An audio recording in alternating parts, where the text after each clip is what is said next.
Du Trisac. Des propos cohérents. Des opinions différentes. Vous écoutez Du Trisac. Loïc Tassé est avec nous pour parler de politique internationale. Monsieur Tassé, bonjour. Bonjour Benoît, mais quand même, c'est 50 millions de dollars pour nettoyer cette tempête. Là-dessus, 20% pour les cyclistes, c'est 10 millions de dollars. Donc, c'est 5 000 dollars par cycliste parce que il y en a tout au plus 2 000. Là, puis je suis généreux. Ouais. Ben écoute, là, qu'est-ce que c'est ça, cette histoire-là, d'avoir du cyclisme en janvier, février, mars? Et On de peut le pas les passer en fermer, les priorité. pistes cyclables. Et Et le passer en priorité. C'est une double erreur. C'est une Ouais. double erreur. Moi, je vois pas pourquoi on fait du cyclisme à Montréal l'hiver quand il y a de la neige partout. C'est super dangereux et c'est que pour 2000 personnes. Et ça nous coûte, au bas mot, là, à la fin de l'année, ça nous coûte 20% du budget. Mais c'est quoi, 200 millions? Ça veut dire que ça nous coûte 40 millions de dollars. Mais pour c'est 2000. ça, là. Ça n'a pas de sens, Mais là. tout a été viré à l'envers, là, Eric, là. Tu sais, tu vois que l'anecdote prime sur la majorité. La minorité prime sur la majorité, Oui. mais c'est la majorité qui paye tout ça. Oui. Tu dis, là, on va mettre de l'ordre dans les priorités. D'abord, Valérie, votant.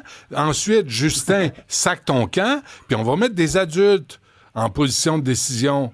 On va arrêter de mettre des idéologues ou des gnagnans ou des coins-coins. Non, et puis cette histoire de contrat pour 4 milliards pour décider du tracé, moi? sa face même, c'est une arnaque. Mais comment On le ça voit que très bien. personne, lors de la présentation, lève la main et dit « Hey, wow! 4 J'ai milliards! pensé exactement comme toi. C'est une arnaque. Êtes-vous Mais vous fous? n'êtes pas ingénieur, hein? Vous savez pas de quoi vous parlez, puis... Asti, Mais non, mais écoute, là, Il y a c'est ingénieur, évident. il y a ingénieur, puis il y a un ingénieur. Il y a des ingénieurs qui sont compétents, puis les ingénieurs qui ont prévu le REM. Puis là, on va savoir ce qu'on va avoir pour le TGV. On va avoir des ingénieurs ou on va avoir des ingénieurs?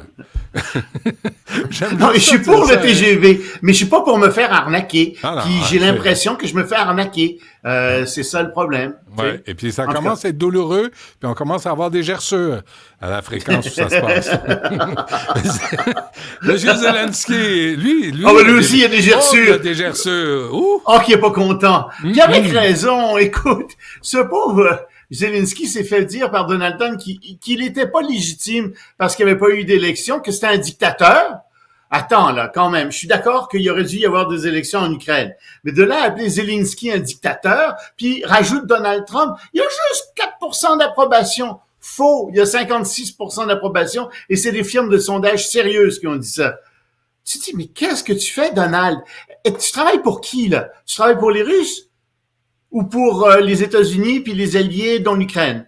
Parce que là, franchement, ce que tu es en train de faire, je dois dire, Donald, que un agent russe ferait pas mieux, là. T'es extraordinaire. Si t'es un agent russe, OK, félicitations. Je te lance un truc, là, que je veux voir ta réaction à ça. Jeffrey Sachs, qui est une sommité là, en relations internationales, disait Reagan avait promis à Gorbatchev dans les années 80, avec la fin du mur de Berlin, que l'OTAN n'irait pas un pouce à l'Est. Et alors, Gorbatchev a signé une entente puis a dit, OK, on s'entend là-dessus. Et là, on n'a pas arrêté. Je pense qu'on a ramené 10 pays dans l'OTAN. Oui, mais c'était la Russie au moment... voit ça monter sur son Non. territoire. Non. La Russie puis l'Union soviétique, c'est deux entités différentes. Alors mais oui, on a promis ça à l'Union soviétique. C'est le même empire. Mais à la Russie, non, on n'a pas promis ça à la Russie. Et je te signale qu'en Russie, la première chose que ces pays ont fait, que ces gens ont fait, c'est se détacher de l'Union soviétique parce qu'ils haïssaient les Russes. Et ils décraignaient. Donc, c'est pas du tout la même chose. Non, ça, mais faut tu pas comprends, jouer. mais tu comprends qu'il y a une poussée vers l'Est, puis je comprends regarde. la Russie de voir ça venir. Je suis pas d'accord avec la Russie, là. Je suis pas d'accord avec Poutine. Mais je me mets à leur place, puis ils s'en D'accord. viennent vers nous. Ils sont rendus à 10 pays, là, qui ont joint l'OTAN depuis les années 80. Sauf Moi, France. à l'époque, j'étais pas en faveur de l'entrée de l'Ukraine à l'intérieur même de l'OTAN parce que je trouvais que c'était rapprocher l'OTAN du cœur des installations. Oui, puis du cœur des installations militaires russes, c'était pas une bonne chose à faire. Et j'étais pas le seul à dire ça. Les dirigeants français trouvaient la même chose, puis les dirigeants américains trouvaient la même chose. Ouais. Donc, l'OTAN n'était pas à la veille de rentrer dans le... Je veux dire, l'Ukraine n'était pas à la veille de rentrer dans l'OTAN du tout. Mais de là à aller dire, comme Donald Trump vient de le faire, que la guerre est due à l'Ukraine qui a attaqué la Russie. Mais là, écoute, là, c'est débile. Il y a 3 ans, ouais. mais écoute, on a tous vu les troupes russes se masser là. On a tous entendu les gens dire, ils vont pas attaquer, ils vont pas attaquer. Puis ils ont attaqué finalement. On a bel et bien vu les Russes rentrer dans les frontières ukrainiennes. Puis ça, c'est sans compter le Donbass. Puis la Crimée. Puis là, non, Donald Trump vient de dire... Alors, on a appris aussi ce que Donald Trump avait proposé à Zelensky. Puis Zelensky a dit, écoutez, c'est du racket.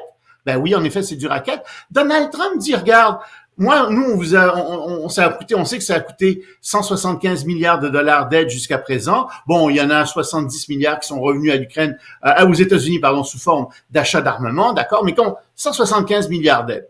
Très bien. Trump dit, non, nous, on veut 500 milliards. Puis à part ça, ce qu'on veut aussi, c'est à perpétuité. On veut des droits sur 50% de toutes vos ressources naturelles, dont le gaz et le pétrole. On veut aussi 50% sur toutes vos infrastructures, les ports, les aéroports, les routes, toutes les infrastructures. On veut 50% du profit là-dessus. Quel pays peut survivre comme ça? Peux-tu me le dire? C'est impossible. Puis ça, là, c'est même des conditions plus dures que l'Union soviétique, avec la Russie, imposerait à l'Ukraine si elle gagnait complètement. Ça n'a aucun sens. Mais c'est ça le but, c'est que l'Ukraine négocie avec la Russie, puis ça se règle, puis arrête de s'entretuer. Mais c'est ça le but, Loïc, là, sincèrement.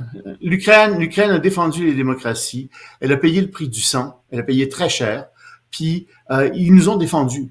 Alors, ils ont défendu les États-Unis, les intérêts des États-Unis aussi là-dedans. Alors, ça vaut quelque chose, tout ça.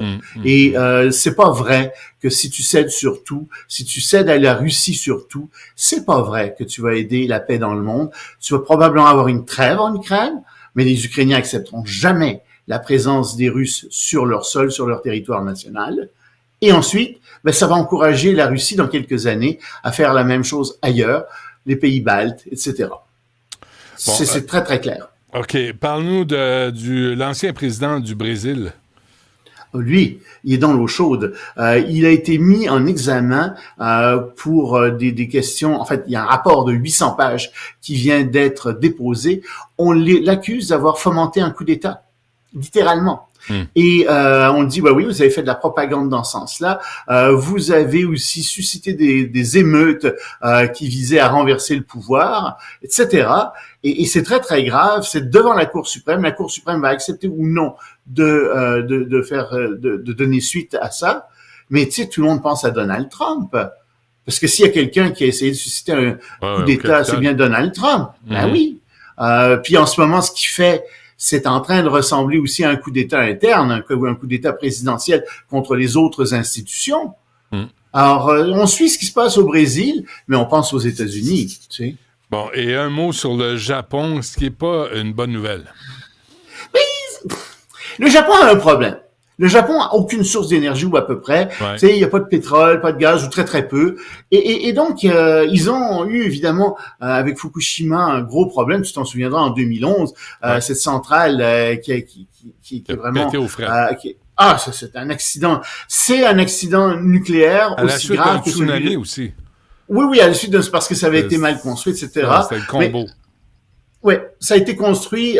Oui. Tout ce qui ne devait pas arriver est arrivé. Oui, et donc, non, mais c'était ça. Et donc, on se retrouve avec une centrale nucléaire. C'est le pire accident depuis Tchernobyl. C'est pas rien, là. Et donc, les Japonais avaient fermé leur centrale nucléaire, ou à peu près toutes à ce moment-là. Ils en avaient 54. Puis là, ils ont commencé à en rouvrir timidement quelques-unes, mais c'est des centrales qui sont très, très vieilles. Les gens ont peur de ces centrales-là. Et puis, au Japon, il y a un sentiment contre les centrales. Oui, mais qu'est-ce qu'on fait quand on a besoin d'énergie? Surtout avec l'intelligence artificielle, surtout avec les semi-conducteurs. Les Japonais, en fait, ont 14 centrales qui sont en activité sur les 54 qu'il y avait.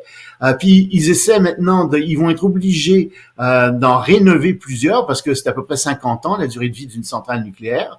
Les Japonais sont très très inquiets, mais ils semblent pas avoir beaucoup d'autres choix que ça. Et donc les Japonais disent oui, en ce moment c'est quoi? C'est à peu près 8% de l'énergie qui est fournie par des centrales nucléaires. On va être obligé de monter dans 15 ans à 20%, puis de construire d'autres centrales. Et en fait ils le font à leur corps défendant. Je pense qu'ils aimeraient bien mieux aller davantage dans des énergies plus vertes que ça, mais ils n'ont pas le choix. Très bien. On se laisse là-dessus, Loïc Tassé. Un gros merci. On se reparle tout le monde. Plaisir. Salut.